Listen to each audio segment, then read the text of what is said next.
Hello 10th class part 2 print culture के बारे में हम पढ़ेंगे। हमने पार्ट 1 कल किया था ऑनलाइन क्लास में। ये है पेज ऑफ गुटनबर्ग। गुटनबर्ग ने प्रिंटेड किए थे about 180 copies which no more than 50 have survived. तो बाइबल केयरफुली इसने जो है ये किया था, ये इसका पेज है जो इसने प्रिंट किया था। उसके बाद जो है ये आप देख रहे हैं किस तरीके से जो है प्रेस में काम किया जा रहा था। प्रिंटर वर्कशॉप है 16th सेंचुरी के अंदर, इस तरीके से काम किया जा रहा है।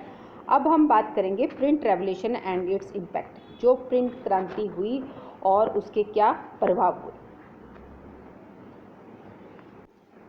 What was the print revolution? Print revolution क्या है? It was not just development a new way of producing books. ये केवल विकास नहीं है कि केवल बुक्स को ही प्रोड्यूस करने का। It transform the lifes of people. इस केवल बुक्स ही प्रोड्यूस करना ही एक विकास नहीं है, बल्कि लोगों की जो ज़िंदगी है वो भी ट्रांसफ़र हुई है और changing their relationship to information और नॉलेज। सूचना और जो ज्ञान है उनके रिलेशनशिप में भी परिवर्तन हुआ है, और साथ में इंस्टीट्यूशंस एंड अथॉरिटी का। और इसने जो है पॉपुलर प्रिस्क्रिप्शन जो है और ओपन अप न्यू वेज, नए रास्ते, नए देखने के नज़रिया जो है वो चेंज किया है जब से प्रिंटिंग रेवोल्यूशन हुआ है। तो ए न्यू रीडिंग पब्लिक के बारे में हम पढ़ेंगे। With the printing press a new reading public अनजम, नया रीडिंग पब्लिक बनी।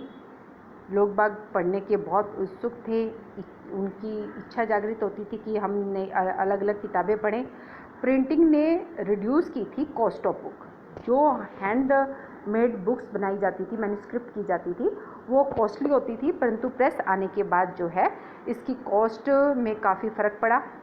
टाइम और लेबर जो है required to produce each book come down, वो भी कम हुआ, और साथ में मल्टीपल कॉपीज़ जो है प्रोड्यूस की जाने लगी। बुक्स फ्लडेड द मार्केट में डिफरेंट प्रकार के, एक प्रकार से फ्लड सा आ गया, बाढ़ सी आ गई बुक्स की, और reaching out to an ever growing readership. जो भी पढ़ना चाह रहा था बुक, जो पढ़ सकता था, और उन तक वो किताबें पहुंचने लगी। Access to book created a new cultures of reading. तो इससे रीडिंग की कल्चर जो है एक नई क्रिएट हुई। Reading was restricted to the elites में जो है ये कुछ अभिजात वर्ग था जिनको बुक्स रीडिंग जो है रिस्ट्रिक्टेड थी कि वो बुक नहीं पढ़ सकते हैं। Common people lived in a world of oral culture, क्योंकि विश्व के अंदर जो ज़्यादातर पॉपुलेशन थी वो अनपढ़ थी, वो उनको पढ़ना लिखना नहीं आता था, तो वो लोग जो है ओरल कल्चर के थे, यानी कि सुनी लोगों से सुनकर जो है फिर उनको पता चलता था कि इस बुक में क्या लिखा हुआ है। They hear sacred text read out, और वो धार्मिक किताबें जो सुनते थे। ब्लेड्स रिसाइटेड, गाथा गीत वगैरह के माध्यम से उनको स्टोरी के बारे में पता चलता था। फोक टेल्स के द्वारा उनको पता चलता था कि ये किस चीज़ की कहानी है। नॉलेज वाज ट्रांसफर्ड ओरली, जो ज्ञान था वो ओरली मौखिक रूप से जो है ट्रांसफॉर्म हो रहा था एक पर्सन से दूसरे पर्सन में, क्योंकि पहले गीतों के माध्यम से, गाथाओं के माध्यम से, गाथाओं जो हमारे ग्रंथ थे उनको गीतों के माध्यम से जो है लोगों को सुनाया जाता था। फिर लोगों को पता चलता था कि हमारे किस ग्रंथ में, किस बुक में क्या कहा गया है। पीपल कोलेक्टिवली हेयर स्टोरी, लोग बाग इकट्ठे होते थे कहानी सुनने के लिए, परफॉर्मेंस देखने के लिए। As you will see in chapter 8, they did not read a book individually और साइलेंटली। चैप्टर 8 में आप देखोगे कि जो बुक्स है इंडिविजुअल कोई आदमी साइलेंटली नहीं पढ़ता था, लोग बाग इकट्ठे होते थे, एक व्यक्ति था वो उनको पढ़ के सुनाता था, या गीत के माध्यम से या प्ले के माध्यम से जो है उस स्टोरी के बारे में बताया जाता था। Before the age of print मतलब प्रिंटिंग जब तक स्टार्ट नहीं हुई उससे पहले books were not only expensive, books बहुत ज़्यादा एक्सपेंसिव ही नहीं थी, बल्कि सफिशेंट नंबर में अवेलेबल भी नहीं थी। और अब क्या हुआ कि now books could reach out of wider sections of the people. अब जब से प्रेस हुई उससे नंबर ऑफ कॉपीज़ जो है इंक्रीज़ हुई, जिसकी वजह से बहुत संख्या में लोगों के पास पहुंचने लगी। If earlier there was a hearing public, now a reading public came in to begin. अभी तक सुनने वाली पब्लिक थी, यानी कि दूसरों से सुनती थी, अब पढ़ने वाली पब्लिक हो गई, यानी कि वो बुक्स को वो खुद भी पढ़ते थे। परंतु but the transitions was not simple, परंतु उसकी ट्रांजिशन करना बहुत आसान नहीं था, सिंपल नहीं था, साधारण नहीं था। Books could be read only by the literate and the rates of literacy in most European countries were very low till the 20th century. अगर हम 20th सेंचुरी तक की बात करते हैं तो यूरोपियन कंट्री में बहुत ऐसे पॉपुलेशन थी जो पढ़े लिखे नहीं थे, बहुत कम संख्या में लोग जो है पढ़े लिखे थे। How they can then could publisher persuade the common people to welcome the printed book. तो कैसे जो है पब्लिशर ने जो है कॉमन पीपल तक जो प्रिंटेड जो पीपल तक पहुंचाई, समझाया और उन्होंने प्रिंटेड बुक का वेलकम किया। To do this they had to keep in mind the wider reach of the printed work. और ये इसलिए इनके दिमाग में, प्रिंटेड वर्क के दिमाग में जो वाइडर ये बात पहुंची कि किस तरीके से ये हमारी जो बुक्स है लोगों तक पहुंचे और लोग पढ़ने के इच्छुक हो। Even those who did not read could certainly enjoy listening to book being read out। और कुछ लोग जो है जो पढ़ नहीं सकते थे, वो जो बुक्स पढ़ते थे उनकी ही सुन के वो इंजॉय लेते थे, आनंद लेते थे। So printer began publishing popular ballads and folk tales and such book would be profusely illustrated with picture. इसलिए उन्होंने क्या किया कि लोग बाग ऐसे तो पढ़ नहीं पा रहे, समझ नहीं पा रहे हैं, तो उन्होंने उनके दिमाग में एक बात आई कि इससे बढ़िया तो हम पॉपुलर ब्लड्स माने होता है गाथा गीत जो है, फोक टेल्स जो हैं, वो लोगों को प्रोफेशनली मतलब समझाना, प्रोफेशनली मतलब दरिया दिली थी इनकी कि उन्होंने क्या किया कि पिक्चर के माध्यम से, क्योंकि पिक्चर को देखकर भी स्टोरी का पता चल जाता है कि इस पिक्चर के माध्यम से इस बुक जो है क्या कहा जा रहा है। तो इस तरीके से उन्होंने अपनी बुक्स में पिक्चर्स वगैरह को भी ऐड किया। देयर वाच वर देन संग, फिर उनको गाया जाता, और जब गैदरिंग की जाती विलेज में, फिर उस बुक को गाकर जो है शहरों में भी गाया जा, ग्रामीण क्षेत्र में लोगों को इकट्ठा किया जाता, फिर उसको गाथा गीत के द्वारा मतलब कि उनकी किताब का वर्णन किया जाता कि इस किताब में क्या कहानी है। या फिर मधुशाला वगैरह में, जहाँ शराब वगैरह वार जिस बात आजकल आप बोलते हो, कि वहाँ जो है लोग बाग इकट्ठे होते थे, वहाँ उस स्टोरी को उनको बताई जाती। Oral culture that entered print and printed material was orally transmit. जो ओरल कल्चर थी, यानी कि मौखिक गाथाएं जो गाई जाती थी, वो किस में एंटर होगी? प्रिंट में, यानी कि वो छपने लगी। और वो जो प्रिंटेड मटेरियल था, ओरली जो है जो गाया जा रहा था, उसको प्रिंट में ट्रांसफ़र किया जा रहा था। The line that separated the oral and reading cultures become blurred. तो इससे क्या हुआ, जो ओरल और रीडिंग कल्चर थी वो धीरे धीरे वो लाइनें क्या होने लगी? धुंधली होने लगी। And the hearing people and reading people become intermingled. तो इस तरीके से जो सुनने वाले लोग थे और जो पढ़ने वाले लोग थे, एक तरह से उनका मिलन हुआ, क्योंकि वो अपनी गाथाओं के द्वारा इतने सुंदर तरीके से उन कहानी का वर्णन करते कि लोग बाग जो है सुनने के इच्छुक होते और उनका मन करता कि हम भी जो है इसको देखें, पढ़ें और करें। तो ये था कि प्रिंट रेवोल्यूशंस के क्या प्रभाव हुए, लोगों के मन में एक जागृति जो है वो पैदा हुई। अब बात करते हैं कि रिलीजियस डिबेट्स, धार्मिक वाद विवाद और प्रिंट का क्या डर हुआ लोगों के, मतलब कुछ पर्टिकुलर थे जिनके उनको डर सताने लगा कि अगर इस तरीके से छप के लोगों की विचार जो हैं, लोगों के आइडियाज़ जो हैं, लोग अपनी बातों को अगर प्रिंट कर करके लोगों तक पहुंचाएंगे तो इस तरह उनको क्या खतरा हो सकता है। Print created the possibility of wide circulations of the idea and introduced a new world of debate and discussions।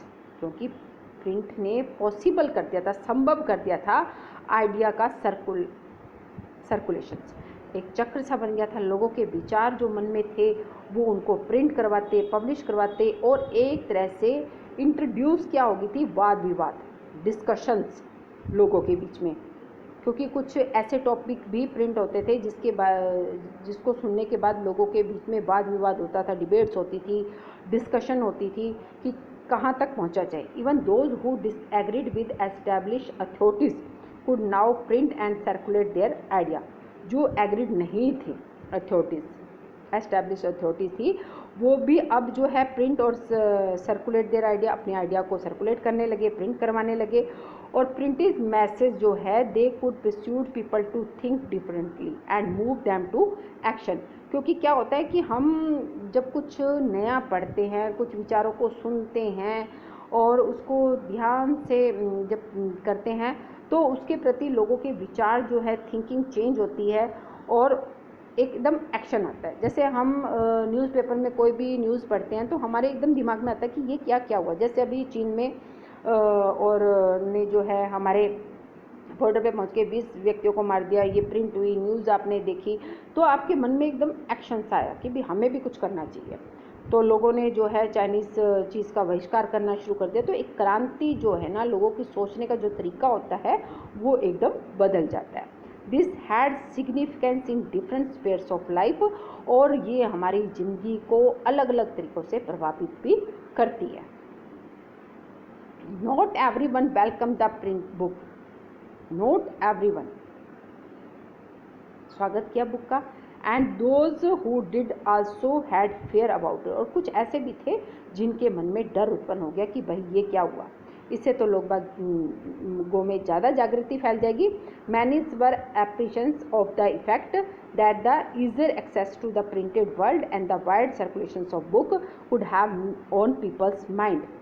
बहुत अप्रिशिएट भी कर रहे थे इसके प्रभाव को, और कि जल्दी से आसानी से प्रिंटेड हो जाती है वर्ल्ड की विश्व की बातें, और सर्कुलेशंस भी हो रही है बुक की, और लोगों के दिमाग तक पहुंच सकती है। इट वाज फियर दैट, उनको ये डर था कि that if there was no control over, अगर इस पर कंट्रोल नहीं किया गया, व्हाट वाज प्रिंटेड, क्या प्रिंट हो रहा है, and read them revolutions and irregulations thought might spread, अगर लोगों की क्रांति वाली बातें, क्योंकि लोगों के दिमाग में अलग अलग बातें आती थी, अलग अलग विचार आते थे, अगर इस तरीके से ये प्रिंट होकर लोगों तक पहुंच गया तो उनके लिए खतरा पैदा हो जाएगा। तो इस पर कंट्रोल जो है करना चाहिए। If that happen the authority of valuable literature would be destroyed, अगर वैल्यूएबल लिटरेसी को डिस्ट्रॉय कर दिया जाए क्या होगा, expressed by the religious authority and monarchs as well as many writers and artists. The next was the basis of widespread criticism of new printed literature that had begun to circulate. जो हमारे राजा महाराजा थे, बड़ी बड़ी authorities थी, writers थे, artist थे, वो भाई इनकी बातें जो हैं वो अपने एक्सप्रेस करेंगे अपने व्यूज़ को, एज वेल एज हमारे राइटर और आर्टिस्ट अगर अपने विचारों को एक्सप्रेस करेंगे तो ये उनके लिए चिंता का विषय बन गया। इसीलिए वो प्रिंटेड कल्चर को जो है आलोचना करते थे जो सर्कुलेट हो रही थी। Let us consider the implications of this one sphere of life in early modern Europe, namely religion. इसका इम्प्लीकेशंस क्या हुआ लाइफ पर, लोगों की ज़िंदगी पर, इसके बारे में हम देखेंगे कि इन 1517 में द रिलीजियस रिफॉर्मर थे Martin Luther, who wrote 95 theses, criticized many of the practice and rituals of the Roman Catholic Church. Martin Luther थे एक रिलीजियस रिफॉर्मर, सुधारक, धार्मिक सुधारक थे। उन्होंने 1517 के अंदर जो है 95 थीसिस लिखे अपनी, और उन्होंने रोमन कैथोलिक चर्च के बारे में कि वहाँ जो चीज़ होती है, जिस प्रकार से काम किया जाता है, उसकी आलोचना की अपनी थीसिस के माध्यम से। ए printed copy of this was posted on A church door in Wittenberg, और एक उनकी जो थीसिस थी वो प्रिंट आउट हो गई और उसकी एक कॉपी जो है विटनबर्ग के चर्च के दरवाजे तक पहुंच गई। It challenge the church to debate his idea, और उसने चुनौती दे दी चर्च को कि वो उसके आइडिया पर वाद विवाद करे, डिबेट करे। Luther's writing were immediately reproduce in vast number and read widely. और लूथर की जो राइटिंग थी, इनकी जो लूथर ने 95 थीसिस लिखी थी, वो जो है बहुत बड़ी संख्या में लोगों तक पहुंच गई और लोगों ने उसको पढ़ा भी। This lead to a division within the church and the beginning of the Protestant reformations. और इसकी वजह के कारण क्या हुआ, डिवीज़न हो गई चर्च में और प्रोटेस्टेंट रिफॉर्मेंस के बीच में जो है एक डिवीज़न हुआ कि किस तरीके से जो, क्योंकि वो तो धार्मिक सुधारक थे, जो चीज़ें गलत लगती थी वो उन चीज़ों के बारे में बताते थे, जो उनके विरोध में थे और जो चर्च वाले थे उनके बीच में आपस में एक मतलब कि अलग पार्ट हो गया, दो तरह के डिवाइड हो गए। Luther translations of new testament sold 5000 copy. Luther की ने जो ट्रांसलेट की थी वो 5000 कॉपी जो है विद इन ए वीक, एक सप्ताह में बिक जाती थी। सेकंड एडिशन जो है वो तीसरे महीने में आ जाता था उनका। डीपली ग्रेटफुल टू प्रिंट, क्योंकि बहुत डीपली जो है इनको प्रिंट किया जाता था। लूथर कहते थे printing is the ultimate gift of God and greatest one. Luther ने कहा कि प्रिंटिंग जो है ना एक भगवान का दिया हुआ उपहार है और ये बहुत अच्छा है। Several scholars in fact think that print brought about a new intelligence atmosphere and helped spread the new ideas that led to reformations। और कुछ स्कॉलर्स थे, उन्होंने कहा कि जो प्रिंट है ना वो इस प्रकार से सोचते थे कि जो प्रिंट हो रहा है वो एक प्रकार से एक इंटेलिजेंट एटमॉस्फेयर बन रहा है उसकी वजह से, और ये नए आइडिया को लोगों तक पहुंचाने में सहायता करता है और इससे सुधार भी होता है।